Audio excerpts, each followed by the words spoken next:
तो hello dear students and friends, आज की स्टूडेंट में बात करने वाले हैं Rajasthan RPSC assistant prosecution officer APO recruitment 2024 के बारे में। तो इस पर्टिकुलर रिक्रूटमेंट के बारे में बताएंगे आपको। एज लिमिट क्या मांगे गए हैं इस बार, एजुकेशन क्वालिफिकेशन इस बार क्या रखा गया है, सिलेबस क्या रहने वाला है, सैलरी कितने मिलेगी, सिलेक्शन कैसे होगा, तमाम जानकारी को देंगे। तो वीडियो पर बने रहिएगा और कंप्लीट वीडियोस को आज कीजिएगा। यदि कोई भी डाउट होगा तो हमसे कमेंट बॉक्स में लिखकर बिल्कुल पूछिएगा। चलिए बढ़ते हैं ऑफिशियल नोटिफिकेशन की ओर और वहाँ जाके कंप्लीट डिटेल्स को देते हैं। और स्टूडेंट्स सभी लोग देख रहे होंगे, ये आपका ऑफिशियल नोटिफिकेशन है जो कि आरपीएससी के द्वारा जारी किया गया है। और स्टूडेंट्स आप सभी दोस्तों भाइयों से यह भी अपील रहेगा कि वीडियो अच्छा लगेगा, इन्फॉर्मेटिव लगेगा तो लाइक एंड सब्सक्राइब जरूर कीजिएगा और दोस्तों में भी शेयर कीजिएगा।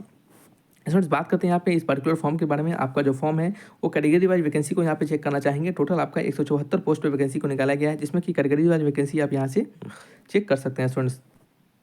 स्टूडेंट्स आपका जो एज लिमिट है वो क्या क्या होना चाहिए यहाँ पे, तो आपका जो एज लिमिट है वो 21 ईयर का मिनिमम और अधिकतम मैक्सिमम 40 ईयर का होना चाहिए। आपका जो एज लिमिट है वो 1/1/2025 से काउंट किया जाएगा। यदि आपका एज 1/1/2025 से मिनिमम 21 है और मैक्सिमम 40 है तो फॉर्म भरने के लिए आप एलिजिबल हैं।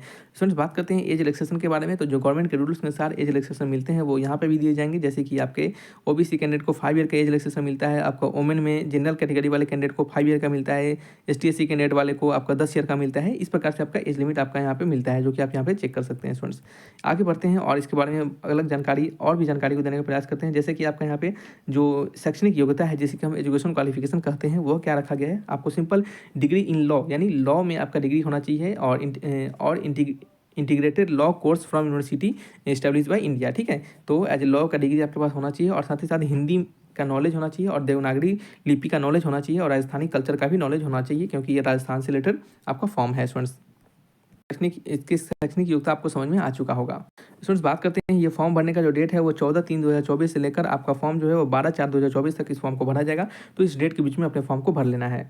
स्टूडेंट्स फॉर्म भरने का जो फीस है वो जनरल ओबीसी के लिए 600 रुपये का, ईडब्ल्यूएस के लिए 600 रुपये का फीस रखा गया है और बाद बाकी सारे कैंडिडेट को 400 रुपये का फीस रखा गया है। स्टूडेंट्स फी को credit card, debit card, net banking के माध्यम से भी दे सकते हैं। स्टूडेंट्स यदि आप अन्य राज्य से बिलोंग करते हैं, यदि आप राजस्थान राज्य को छोड़कर किसी अन्य राज्य से बिलोंग करते हैं तो आपको वहाँ पे जनरल ट्रीट ही किया जाएगा। और जनरल ट्रीट करने का मतलब आपको जो फॉर्म है वो फॉर्म का 600 रुपये का फीस लगेगा। यदि आप किसी अदर स्टेट से हों और आप ओबीसी से हों, ST/SC से हों, किसी भी कैटेगरी से हों, तो आपको वहाँ पे जनरल ही ट्रीट किया जाएगा और आपको 600 रुपये का फीस ही देना पड़ेगा। स्टूडेंट्स ठीक है, तो ये आपको अच्छे से समझ में आया होगा। अब स्टूडेंट्स बात करते हैं यहाँ पे सिलेक्शन प्रोसेस के बारे में। आपका यहाँ जो चयन होगा स्टूडेंट्स वो आपके रिटन एग्जामिनेशन के आधार पर यहाँ पे सिलेक्शन किया जाएगा।